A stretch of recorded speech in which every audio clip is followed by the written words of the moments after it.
Hi friends, welcome back to Sujana's kitchen. ലഞ്ചിന് പെട്ടെന്ന് തയ്യാറാക്കാൻ പറ്റുന്ന നല്ല ടേസ്റ്റി ആയിട്ടുള്ള ഒരു പയർ തോരനാണ് ഞാനിന്ന് തയ്യാറാക്കുന്നത്.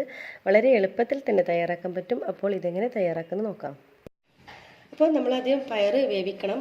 വേവിച്ച് കഴിഞ്ഞ ശേഷം ഇതിൽ കുറച്ച് വെള്ളമൊക്കെ ഉണ്ടാവും, അത് കളയരുത്. അപ്പോൾ ഇത് വെച്ചിട്ടാണ് ഞാനിപ്പോൾ ഒരു കപ്പ് പയറാണ് എടുത്തിട്ടുള്ളത്. ഇത് വെച്ചിട്ട് നമുക്ക് എങ്ങനെ തയ്യാറാക്കാൻ നോക്കാം.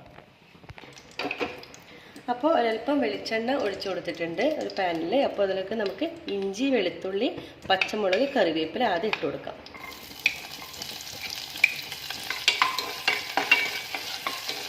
ഇനി ഇതിലേക്ക് നമുക്ക് ഒരു സവാള ചെറുതായിട്ട് കട്ട് ചെയ്തതും കൂടി ഇതിലോട്ടേക്ക് ആഡ് ചെയ്ത് കൊടുക്കാം. നന്നായിട്ട് മിക്സ് ചെയ്യണം. ഇതൊരു 5 മിനിറ്റ് നമുക്കൊന്ന് അടച്ച് വെച്ചൊന്ന് വേവിച്ചു കൊടുക്കാം. ഇപ്പോൾ നന്നായിട്ട് ഉള്ളി വാടി വന്നിട്ടുണ്ട്. ഇനി 1/2 ടീസ്പൂൺ നമുക്ക് മഞ്ഞൾപ്പൊടി കൂടി ചേർത്ത് കൊടുക്കാം.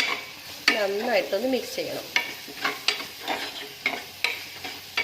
അതിനുശേഷം നമ്മൾ ഈ വേവിച്ച് വെച്ചിട്ടുള്ള പയർ, അതായത് അതിൻ്റെ വെള്ളം ഒന്ന് കളയരുത്, ആ വെള്ളത്തോട് കൂടി തന്നെ പയർ നമുക്ക് ഇതിലോട്ടേക്ക് ആഡ് ചെയ്ത് കൊടുക്കാം. നന്നായിട്ട് നമുക്കിതൊന്ന് മിക്സ് ചെയ്യണം. ഇനി ഈ വെള്ളമൊക്കെ ഒന്ന് വറ്റി വരണം, നല്ല ഡ്രൈ ആയിട്ട് വരണം. അതുവരെ ഈ സ്റ്റേജ് നമ്മൾ ഉപ്പൊക്കെ ഒന്ന് നോക്കണം. അതുവരെ നമുക്കൊന്ന് അടച്ച് വെച്ചൊന്ന് വേവിച്ചെടുക്കാം. നന്നായിട്ടൊന്ന് മിക്സ് ചെയ്ത് കൊടുത്തു. ഇപ്പോൾ കണക്ക പാകത്തിനൊക്കെ ആയിട്ടുണ്ട്. ഇനി നമുക്ക് ഇതിലോട്ടേക്ക് ഒരു 1/2 കപ്പ് തേങ്ങ കൂടി ഇതിലോട്ടേക്ക് ആഡ് ചെയ്ത് കൊടുക്കാം.